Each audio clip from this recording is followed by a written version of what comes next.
Hello there, very good evening and warm welcome to the news live on Rupavahini channel live. I'm Sharon Mastines. Good evening, I'm Clifford Richards. First of all, we take a look at the headlines.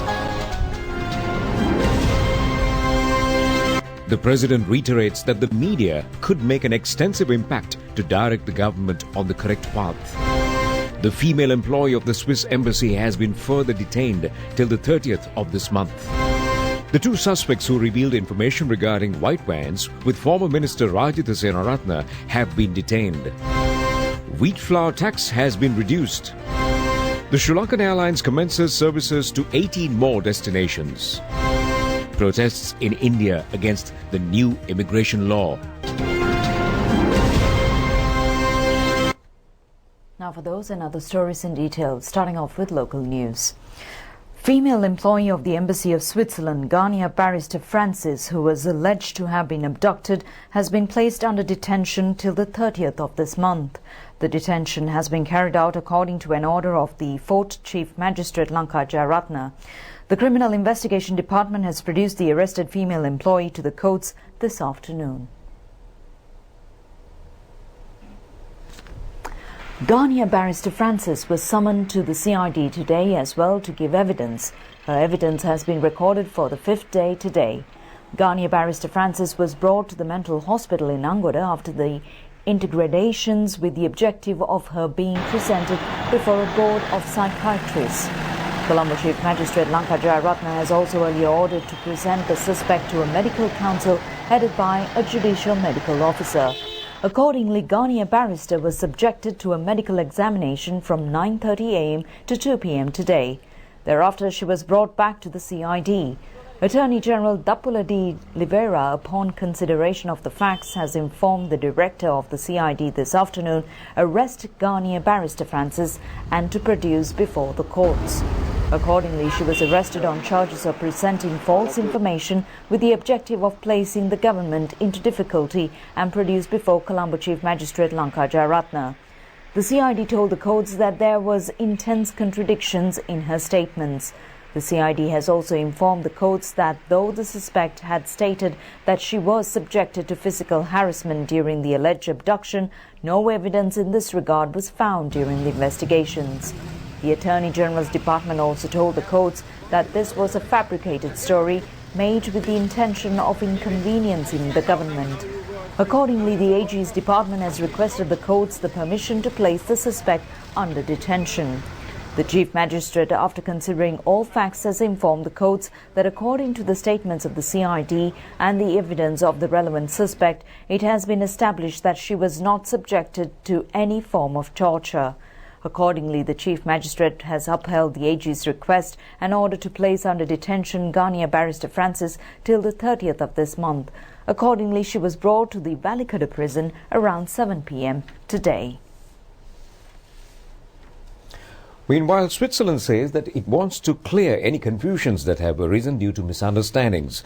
Ambassador of Switzerland in Sri Lanka, Hans-Peter Mock, says that it is their hope to in fact be of the interest to both countries. The ambassador made these remarks when he met President Gotabaya Rajapaksa at the president's office this morning. He has reiterated that Switzerland has no intention to cause any harm to Sri Lanka, commenting on the issue pertaining to the recruitment of a local female employee to the Swiss embassy. The president has clarified on the state of the progress of the current investigations regarding the incident. The president added that it has been established fully that the abduction event was totally a fabricated issue. The fact has been further strengthened through the Uber reports, telephone conversations and CCTV scenes. The president also said that he believed that the embassy officials may have acted in this manner according to the needs of another party to discredit the president and the government. The president also said that he sees nothing wrong in the manner the Swiss embassy acted when the incident was first revealed. The president added that when a staff member was involved in an issue of this nature, the embassy should investigate. The president also requested the ambassador to assist in further investigations and expressed hope that the truth will surface. President of the European Union, Denis Chevy, has called upon Prime Minister Mahinda Rajapaksa at Temple Trees today. Ambassadors of countries like France, Italy, Romania and Germany were also present on this occasion. Attention had been focused on the meeting on the Joint Commission between Sri Lanka and the European Union and the long-standing relations. The Prime Minister has extended thanks to the ambassadors for the reimposition of the GSP concession and the withdrawal of the fish export ban to Europe. The Prime Minister has further pointed out that this decision was the opening step for the process of the European Union becoming Sri Lanka's best trading partner.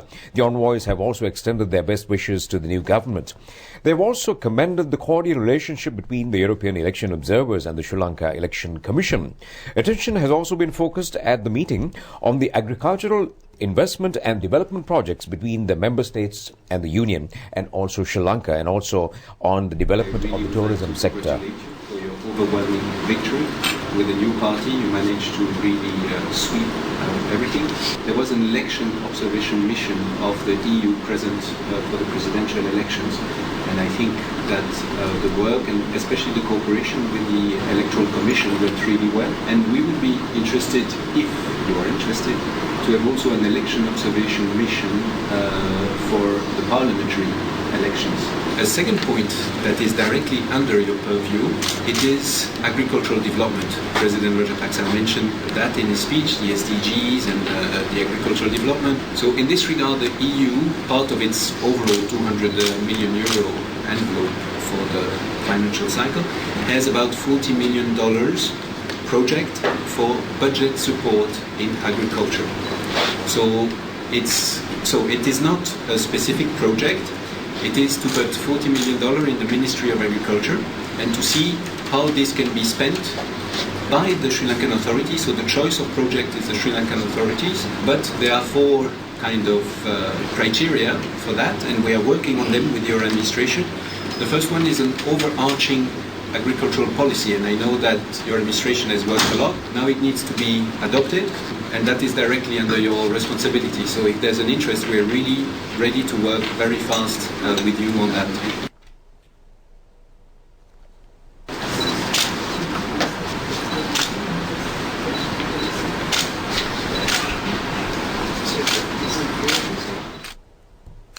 President Gotabaya Rajapaksa says that the media is able to create an extensive impact to direct the government on the correct path.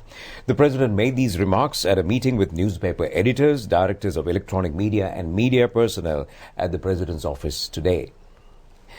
The president further said that a free and independent environment is being created for state media institutions as well. President Gotabaya Rajapaksa said that it is crucial to direct the government on the proper avenue in order to function as a government. The people's opinion could be presented through media. The president said that it is appropriate if the government's shortcomings are also exposed. There are no obstructions to do so, and they will act correctly if there are mistakes.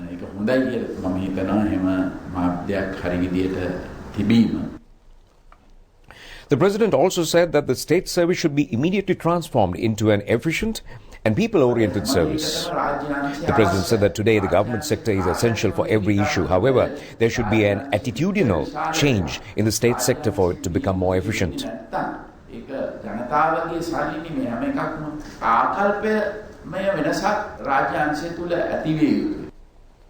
The president has also stated, though the present government has provided many relief to the masses within a short period after coming into power, these concessions have not yet been handed over to the masses. The president further said that it is hoped to appoint a committee of intellectuals to study the MCC agreement. He added that the aim is to correctly identify every angle of this act. The president said that this is not a cabinet decision and they should appoint a committee to study in this regard. The president, responding to a query raised regarding the issue relating to the Swiss embassy incident, said that he does not see the mediation of the Swiss embassy in this regard as an offence. The president said that he has called on the Swiss embassy before coming to the meeting. It has been established that an incident of the alleged nature did not take place. He added that this fact has become obvious not only by looking at the evidence of the suspects but also the technical evidence and the evidence of independent persons.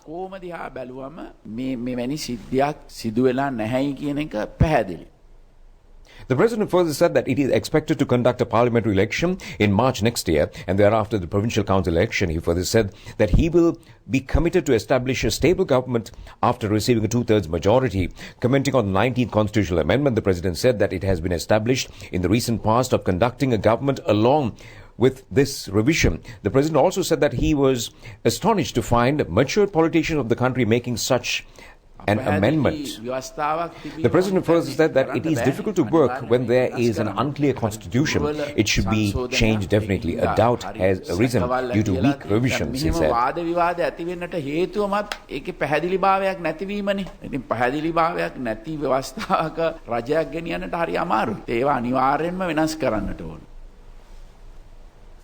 UMP leader Ranil Wickremesinghe has presided over a meeting of local government representatives of the party at the Sirikota party headquarters today.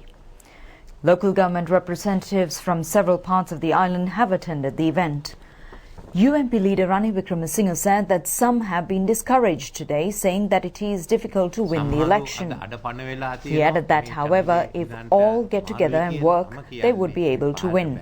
The UMP leader also said that according to 3 out of the 4 surveys they had conducted, Gotabaya Rajapaksa was in the front. He added that they were able to find out their shortcomings. Mr. Ranil Wickremesinghe further said that the Conservative Party of England had conducted similar surveys and rectified their mistakes. As a result, they have emerged victorious. The UMP leader also said that this has taught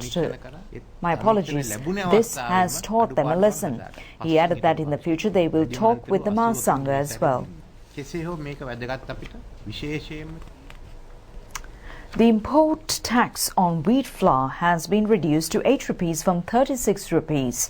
A special gazette notification in this connection has been released under the signature of Prime Minister Mahinda Rajapaksa.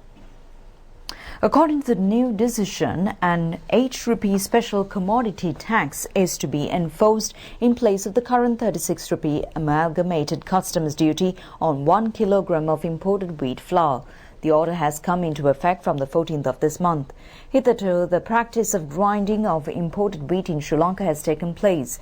It has also been pointed out that as a result of the special trade tax, any entrepreneur is permitted to import and distribute wheat at competitive prices. Minister Ramesh Pathirana says that steps will be taken to resuscitate the good name of Sri Lankan tea, tarnished due to certain reasons. The minister was addressing a ceremony at the Southern Provincial Development Authority today. Well, it is hoped to implement a massive promotional campaign to plant tea in the year 2020. Measures are being taken for replanting. He also said that there had been a blemish on the credibility of Sri Lanka as a producer of high-quality teas. This has resulted due to re-importation of impure tea and the addition of sugar and other substances to the tea exports. Meanwhile, Samantika Kumarasinghe, who won the Mrs. Asia 2020 beauty contest, returned to the island today from Katunayake International Airport. The competition was held in Myanmar with the participation of contestants from 22 countries. The winner, Samantika, is a model and a beautician by profession. She is also a mother of a 2-year-old son. A large gathering was at the airport to welcome her.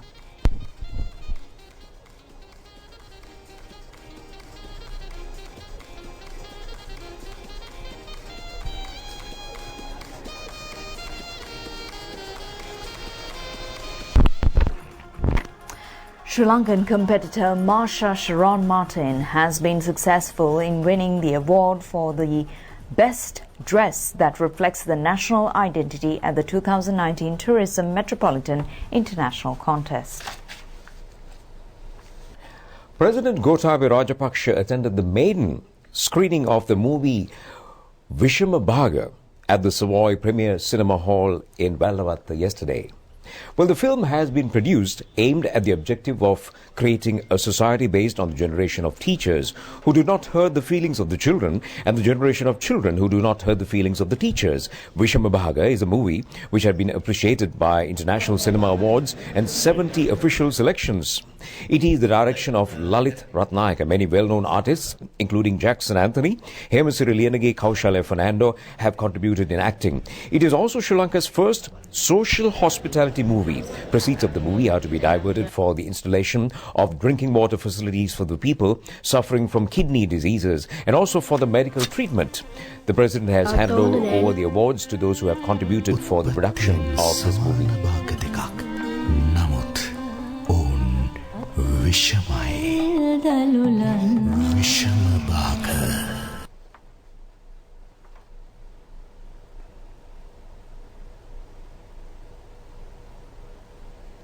And to bring in the trading details now, the all-share price index closed at 6,057 points, dropped by 32.67 points, and the S&P SL 20 index closed at 2,936.17 points, also dropped by 22.54 points at the end of the trading in the Colombo Stock Exchange today. Turnover was over 210 million rupees.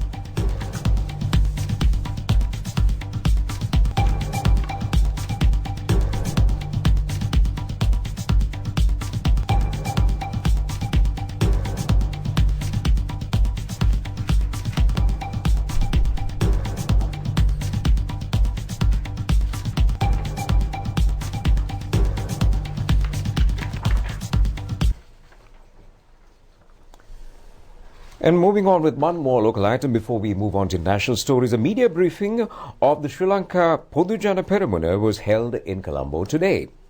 Rohit Abegunawardena says that they had spent a considerable amount of time to read petitions and look into complaints of the previous regime rather than carrying out their duties. He added that many frauds have been committed and those who are responsible for such crimes will be brought before the law and that they will not engage in political hunting. ඒ වගේ දැන් තොරතුරු ගලාගෙන එනවා. දැන් අපේ අමාත්‍යාංශය ගත්තොත් ඒවා තියෙනවා ඒ අමාත්‍යාංශයට අදාළ වෙන එක එක්කෙනාට පෙට්‍රල් ෂෙඩ් ලබා දීම, ඒ වගේම අනිකුත් දූෂණ වංචා විශාල ප්‍රමාණයක් තියෙනවා. මේ අයව නීති ඉදිරියට ගෙනියනවා. හැබැයි පහුගිය ආණ්ඩුව කරපු දේශපාලන දඩයන් කිරීමක් අපිට අවශ්‍ය නැහැ. එක රටක් එක නීතියක් යටතේ වැඩ කිරීමට අපි බලාපොරොත්තු වෙනවා. අපේ අනවිරු State Minister S.P. Dissanayake said that they have personally looked into the welfare of all Ranaviru families. They will be given lands through the outright deeds. The President and the Prime Minister have given instructions in this regard, he said. ඒ වගේම මාධ්‍යවේදී තමුන් කැමති ප්‍රදේශවල හිම ඉඩම් නැති අයට ඉඩමක් නිවසක් හදා ගැනීම සඳහා ලබා දීමේ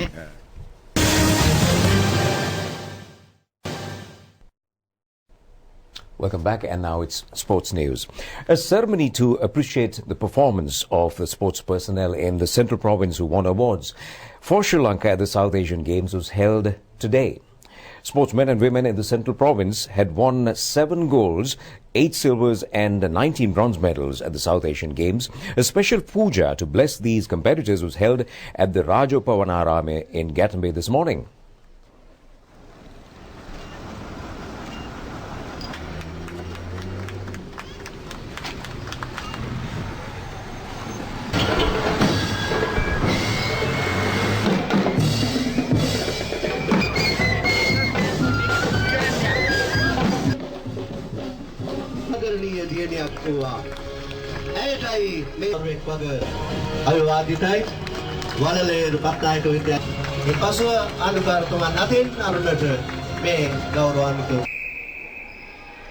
The National Netball Championship tournament concluded at the Digana Central Province Indo Stadium yesterday. It was jointly organized by the Sri Lanka Netball Federation and the Kandy District Netball Association.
And to check on the weather before we go, the Met Department says there's showery condition over the island, particularly in the northern, eastern and Ua provinces, is expected to enhance some extent from tomorrow. Showers or thunder showers will occur at times in the northern, north central, eastern, central and Ua provinces and in the Hambantota district. Several spells of showers will occur in the northwestern province. Showers or thunder showers will occur at several places elsewhere after 2 p.m. Fairly heavy falls, about 75 to 100 millimeters, are likely at some places in the eastern and Ua provinces and in the Polonnaruwa and Mullafibu districts.